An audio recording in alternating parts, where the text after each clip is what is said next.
बड़ी अदालत का बड़ा ऐलान, इमरान खान को रिहा करने का हुक्म आ गया है। क्या इमरान खान रिहा हो रहे हैं या नहीं? दूसरी जानिब पाकिस्तान मुस्लिम लीग नून की दौड़ें लग गई हैं। ख्वाजा आसिफ कहते हैं कि जजिस ने आइन ही दोबारा तहरीर कर दिया है। आज मुस्लिम लीग नून का पिंडी में मरी में हंगामी इजलास हो रहा है। क्या हुकूमत छोड़ने का फैसला कर लिया गया है? ये एक बड़ा सवाल है। दूसरी जानिब पाकिस्तान पीपल्स पार्टी ने भी अपनी मुस्तकबिल की लाहे अमली का ऐलान कर दिया है। बानी चेयरमैन पाकिस्तान तहरीक इंसाफ इमरान खान जेल से बाहर आ रहे हैं या नहीं आ रहे, कब आ रहे हैं? और दूसरी जानिब इमरान खान ने भी अपने दुश्मनों पर आर्टिकल 6 के तहत यानी कि आर्टिकल 6 के तहत मुकदमात दर्ज करवाने का ऐलान कर दिया है। पाकिस्तान तहरीक इंसाफ की अगली पॉलिसी क्या होगी? मुल्क क्या इमरजेंसी की जानिब जा रहा है या फिर पाकिस्तान में सियासी इस्तेहकाम आ रहा है? ये वो सवालात हैं जिसके जवाब ढूंढेंगे हम आज के प्रोग्राम में। तो नाज़रीन, प्रोग्राम का आगाज़ करते हैं। सबसे पहले इमरान खान और बुशरा बीबी को इद्दत निकाह केस में जो एडिशनल सेशन जज हैं अफजल मजोका, उन्होंने रिहा करने का हुक्म दे दिया है। इससे पहले बुशरा बीबी और इमरान खान को 7-7 साल कैद सुनाई गई थी इद्दत निकाह केस में, जिसके ऊपर पाकिस्तान का पूरी दुनिया में मजाक उड़ाया गया था। और फिर जो पाकिस्तान की लोकल कम्युनिटी थी उसमें भी उन्होंने इसके ऊपर काफ़ी एतराज़ किया। मुझे तो ये समझ नहीं आती कि वो मौसूफ सेशन जज जिन्होंने ये सज़ा सुनाई वो किस अपना ये शक्ल लेके, अपना ये चेहरा लेके तो अपने बच्चों के पास जाता होगा, वो अपनी बीवी को फेस करता होगा, वो अपनी फैमिली में घूम फिर सकता होगा। नाज़रीन, इंसान कभी कभी इतना छोटा हो जाता है कि वो आदम कहलाने का हक ही खो बैठता है। और हमारी जो आजकल जो सियासत में फैसले हो रहे हैं वो हम इंसानियत तो बड़ी दूर की बात है, हम तो पता नहीं बहुत ही छोटे लेवल पे चले गए हैं अपनी दुश्मनियों का बदला लेते लेते। खैर, प्रोग्राम में वापस आते हैं। फिर वो लोग कहते हैं जी कि नकवी साहब बड़े शिद्दत पसंद हो जाते हैं, शदीद हो जाते हैं। लेकिन नाज़रीन, जाहिर सी बात है जब आपकी आंखों के सामने इस कदर जो आइन और कानून की धज्जियां उड़ाई जा रही हों तो फिर जाहिर सी बात है चुप नहीं रहा जा सकता। जज साहब ने ये हुक्म दिया है कि अगर इमरान खान और बुशरा बीबी किसी और केस में गिरफ्तार नहीं हैं तो उनको रिहा कर दिया जाए। अच्छा, अब यहाँ पे एक बड़ा सवालिया निशान है, वो ये है कि इमरान खान की चंद रोज़ पहले ही 9 मई के कुछ केसेस में गिरफ्तारी डाली गई है। और उन केसेस में गिरफ्तारी डाली ही इसीलिए गई है क्योंकि इस केस में इमरान खान को रिहाई मिलती हुई दिखाई दे रही थी। लेकिन एक बड़ी खबर यह है कि बुशरा बीबी के खिलाफ और कोई केस नहीं है। 190 मिलियन पाउंड का जो केस है वो बानी चेयरमैन इमरान खान के खिलाफ अभी जारी है, लेकिन उसमें वो जुबैदा जलाल और इमरान खान के जो प्रोटोकॉल सेक्रेटरी हैं आजम खान साहब, उनके आज उनके बयानात आज रिकॉर्ड किए गए हैं। और दूसरी जानिब परवेज़ खटक साहब का गुज़श्ता दिनों बयान रिकॉर्ड किया गया जिसमें वो अपने गुज़श्ता बयान से ही मुकर गए हैं। तो इस तरह से एक दोस्त ने सवाल पूछा, उसने कहा यार खटक साहब तो बड़े इमरान खान के करीब थे, तो इमरान खान के खिलाफ वादा माफ गवाह बन गए हैं। तो मैंने उसे बताया कि यार अनडाउटेडली परवेज़ खटक जो है वो इमरान खान का दरीना साथी है, पुराना दोस्त है, 5 साल वज़ीर आला KP के रहा है, इमरान खान के साथ बड़ी अच्छी अटैचमेंट थी। लेकिन अनफॉर्चुनेटली होता क्या है कि परवेज़ खटक साहब की सारी फैमिली तो काबीना में थी, वजारतें थी, बच्चे भी थे। अब जाहिर सी बात है जब आपने करप्शन की हो, आपके स्कैंडल्स हों, तो फिर आपको ताकतवर हल्के ब्लैकमेल तो बासानी कर ही लेते हैं। तो खटक साहब भी शायद मजबूर होके, वो भी उसी सफ़ के सिपाही हैं जिसमें फवाद चौधरी और अली जैदी, इमरान इस्माइल और दूसरे जो लोग हैं वो तमाम लोग, वो सारे के सारे उसी सफ़ में परवेज़ खटक साहब भी खड़े हुए हैं। और आज या कल ये इमरान खान साहब से माफ़ी मांगेंगे और मे भी हो सकता है, चूँकि इमरान खान का जो ट्रैक रिकॉर्ड है, इमरान खान अब इस दुनिया का इंसान रहा ही नहीं है। इमरान खान जेल में रहने के बावजूद भी इमरान खान का जो अंदर का इंसान है वो बहुत बड़ा हो गया है। और मेरा ये जहाँ तक ये ख्याल है कि इमरान खान जिस दिन बाहर निकलेगा, इमरान खान का सबसे पहला ऐलान ये होगा कि वो अपने तमाम दुश्मनों को माफ़ कर देगा।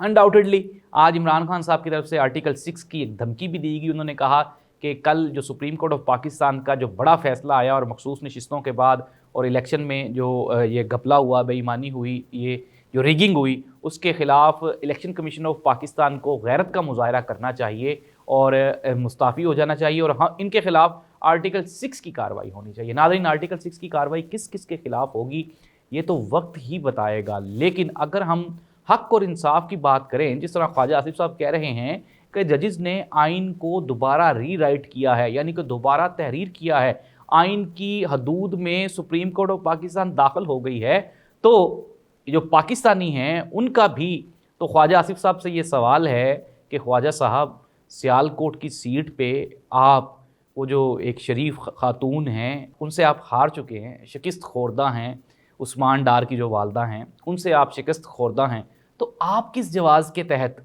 असम्बली में बैठे हुए हैं? आपके पास कोई इखलाकी जवाज़ है? तो इसका सिंपल सा जवाब है नहीं। पाकिस्तान तहरीक इंसाफ की सीट्स थी और पाकिस्तान पीपल्स पार्टी और मुस्लिम लीग नून का ये ख्याल था कि हम इन सीटों पे विराजमान रहेंगे और ये सीटें हमारी रहेंगी। नाज़रीन, अब हम प्रोग्राम को कंक्लूड कर लें। एक तो ये है कि इमरान खान के ख़िलाफ़, ज़ाहिर सी बात है, इमरान खान की रिहाई अभी दूर है।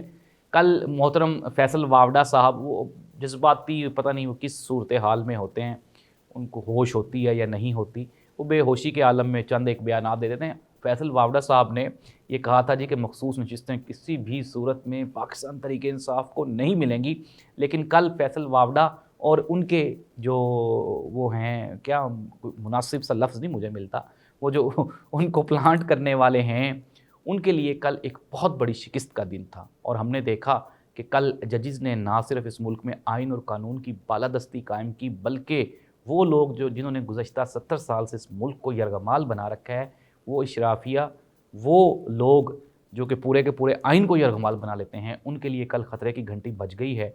और आने वाले दिनों में जिस तरह से ये अदालतें फ़ैसले कर रही हैं, इमरान खान की रिहाई भी हो जाएगी और इमरान खान वापस साहिब इक़्तिदार भी होगा। जिस तरह से अली मोहम्मद खान ने कहा कि पाकिस्तान का जो अगला वज़ीर आज़म है वो इमरान खान ही होगा। नाज़रीन, बात कर लेते हैं हुकूमत की, कि हुकूमत की जो प्लानिंग है वो क्या हो रही है। आज पाकिस्तान मुस्लिम लीग नून का मरी में हंगामी इजलास बुलाया गया है, जिसमें मोहतरमा मरीम नवाज़ समेत मियाँ मोहम्मद शहबाज शरीफ साहब को भी तलब कर लिया गया है।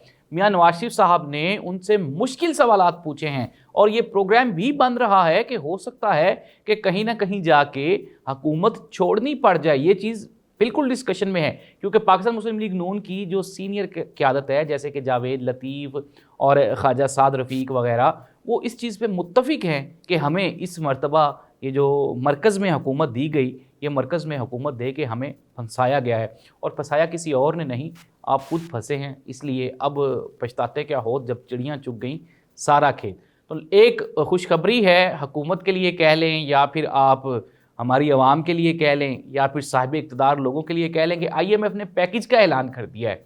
तो पैसे तो बड़े आएंगे, लेकिन जाहिर सी बात है वापस करने के लिए टैक्सेस बढ़ाए जाएंगे, पेट्रोल महंगा किया जाएगा, बिजली महंगी की जाएगी, खाने पीने की अशिया महंगी की जाएंगी, जिससे आम आदमी को मज़ीद सख्ती बर्दाश्त करना होगी। तो ये है पाकिस्तान की ताज़ा तरीन सूरत हाल। और पाकिस्तान तहरीक इंसाफ में जो नई लिस्टें बन रही हैं, कहा जा रहा था जी कि फॉरवर्ड ब्लॉक बनेगा, तो ये फॉरवर्ड ब्लॉक जो 41 लोग हैं, अच्छा इसमें मैं आपको क्लियर कर दूं, हुआ ये था कि पाकिस्तान तहरीक इंसाफ के 84 लोग थे, 84 लोग थे, जो कि फॉर्म 45 में भी जीते, फिर फॉर्म 47 में भी वो जीत गए थे। 84 लोगों को रसाई हासिल हुई कौमी असम्बली तक। उसमें से 4 लोग जो थे, 3 या 4 लोग गालबन वो स्किप कर गए थे, वो पार्टी छोड़ गए थे, उन्होंने सुन्नी इत्तेहाद कौंसिल में शमूलियत इख्तियार नहीं की थी। उन्होंने कहा था जी कि हम PTI की सीट पर नहीं जीते। तो उसके अलावा फिर जो 80 लोग हैं, 80 के करीब, उसमें से 39 लोग जो हैं उन्होंने ऑलरेडी बयान हल्फी जमा करवा रखा है पाकिस्तान तहरीक इंसाफ के पार्टी टिकट का या पार्टी के रुकन होने का। तो वो जो 39 लोग हैं वो तो रडार से बाहर हैं, यानी कि उनके ऊपर तो किसी भी किस्म का कोई प्रेशर आप क्रिएट कर ही नहीं सकते। अब जो 41 लोग हैं, जो वो 41 MNAs जो कि जिन्होंने बयान हल्फी जमा नहीं करवाया हुआ, अब वो बयान हल्फी जमा करवाएंगे। अब बकौल फैसल वावडा साहब अगर फॉरवर्ड ब्लॉक बनता है तो उसमें से वो कोशिश कर रहे हैं कि पाकिस्तान पीपल्स पार्टी और नून लीग कहीं ना कहीं से अप्रोच करके इनके बंदे तोड़ ले। लेकिन नाज़रीन, हमारी उस दिन जब वो हाफिज़ ज़ीशान से बात हुई तो वो बता रहे थे कि यार जिसने इमरान खान को छोड़ दिया, लोगों ने उसको छोड़ दिया। तो शायद हमारे MNAs को अब इस चीज़ का बाखूबी इल्म है, अदराक है कि इमरान खान को छोड़ने के साथ साथ उन्हें अब सियासत भी छोड़नी पड़ेगी। तो ये जो हॉर्स ट्रेडिंग होगी ये निस्बतन मुश्किल होगी जितना कि आसान होता था। तो ये है पाकिस्तान की ताज़ा तरीन सूरत हाल। PTI के लिए वो जो है जश्न का समा वो अभी जारी व सारी है और इमरान खान के लिए अच्छी खबरें आ रही हैं। रिहाई तो अभी नहीं है, लेकिन जिस दिन इमरान खान रिहा होंगे वो दिन भी दूर नहीं है। अल्लाह इस मुल्क का हामी और नासिर हो। अल्लाह हाफिज़।